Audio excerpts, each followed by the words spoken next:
Thank you for auditing the Always Positive New Music Review Show, hosted by a French professor who is excited not to talk about problematic artists at the moment. I'm happy to talk about Little Simz, Drop 7. What is this, the fourth album of hers I've reviewed? And not only is this not a problematic performer, to the best of my knowledge, but this album is just joyful. You know, it's a very simple, quick album. It's 15 minutes. My prediction is that the way you're supposed to listen to it is the way I listen to it, which is have the repeat button on your title player going, so that the second that it's done, it's just, I've been feeling bad. You know, you're just supposed to keep going. It's club bangers. It's, as she says, don't be afraid of the bounce. And maybe it's just because she's British, and as an American, so Americans believe a couple of things about British people. One is that they are inherently more intelligent because they sound better. It turns out it's actually because they don't do any up-talking. That's part of the reason why we take British people more seriously than we take ourselves. Also some kind of weird post-colonial belief in the superiority of our colonizers. Political.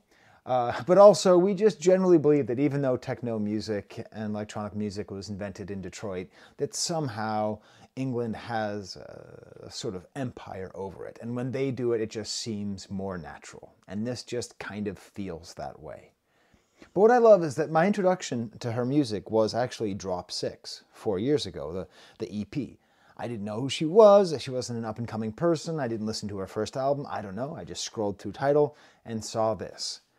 And after that, she came out with the album Sometimes I Might Be Introverted, and I was like disappointed. And it's weird that I was disappointed because it won all the Mercury prizes, and I don't know if it won Grammys, but it spiritually won Grammys. When I tried to think about why I didn't react to it so much, I think it's because it sort of had this feeling like it was trying to be all things to all people.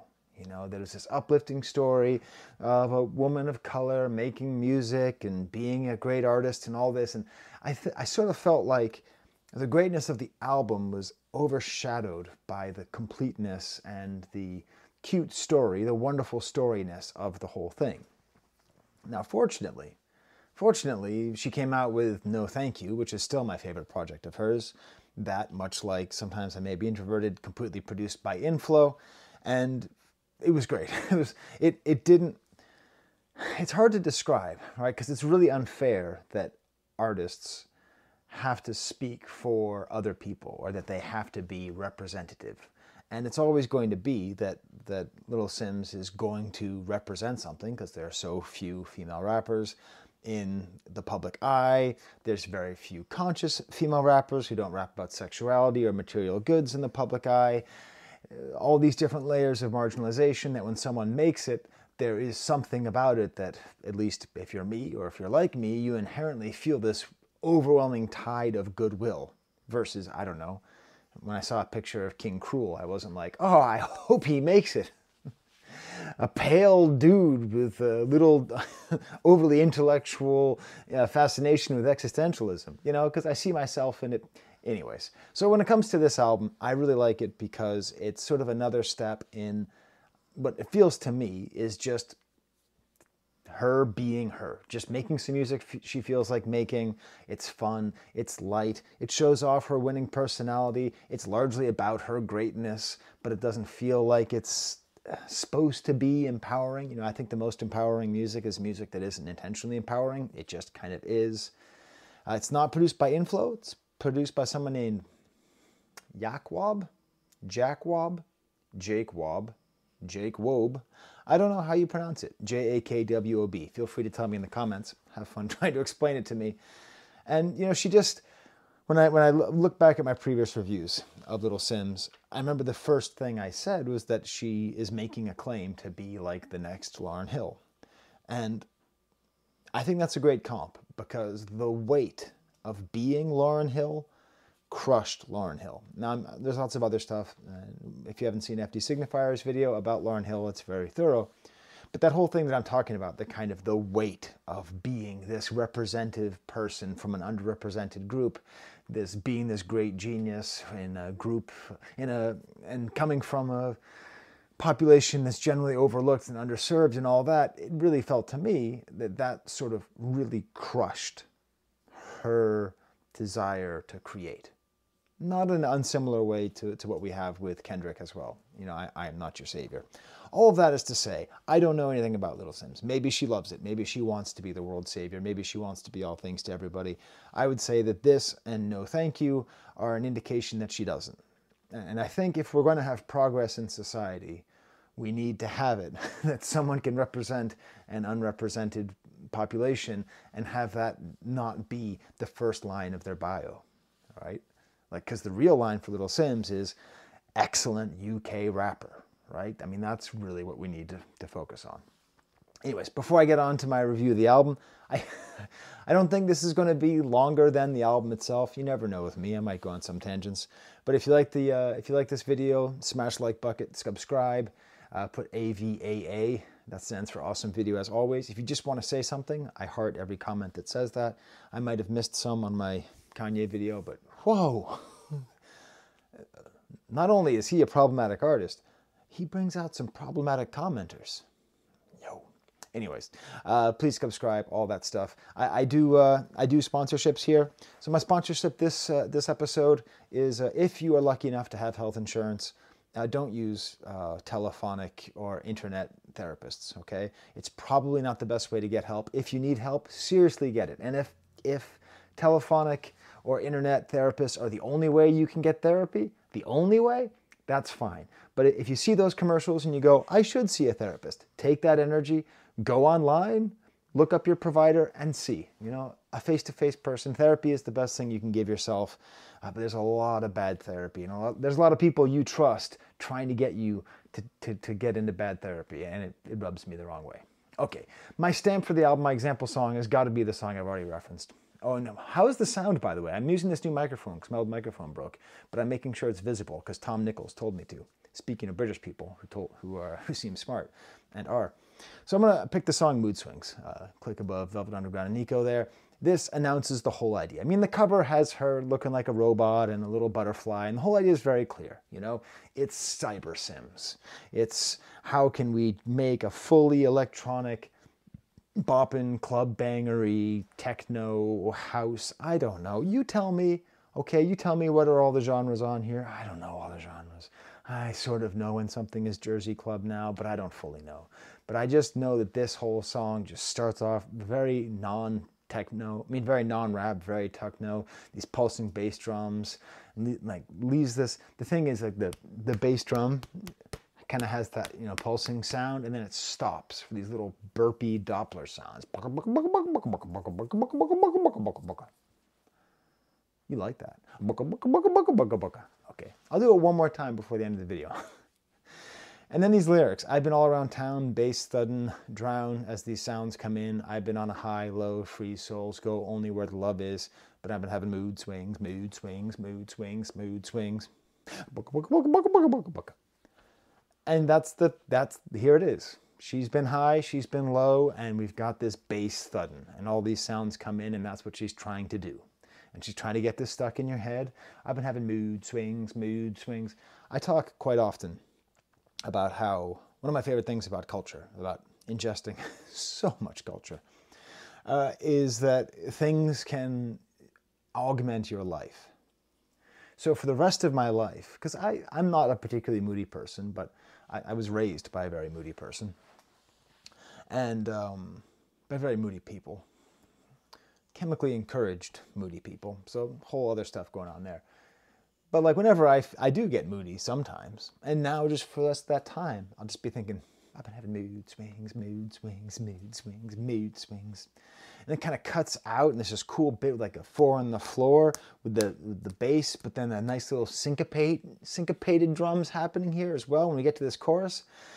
This seems to go in between very straight kind of clubby sounds with, I'm not going to say like straight up African sounds, but like somewhat African-ish sounds.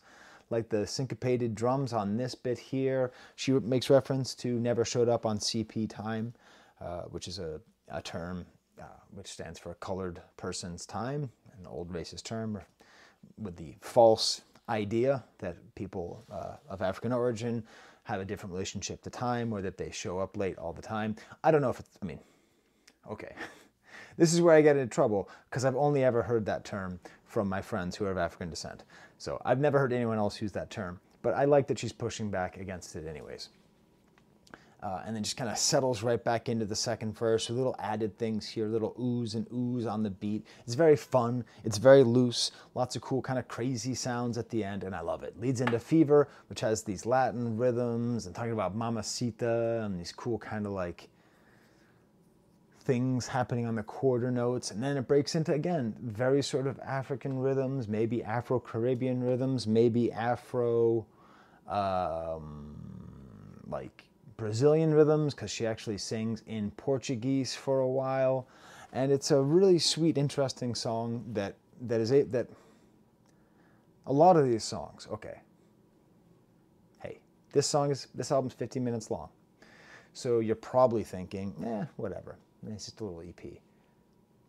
Seriously, every one of these songs could be 7 minutes long. Like, if you did a club remix version of this song, just repeated the bits a little bit more, extended it out, it would actually work really well. This would be a great LP. That's probably the reason why I want to talk about it. Because as it is, it's like a half song, but all the ingredients are there for a full song. Next song is called Torch. More of a kind of techno ripper, little instrumental bits in here. I like how I think they're using the keyboard sound for ducks and cats on the quarter notes. Meow, meow, meow. A little bit more subtle than that.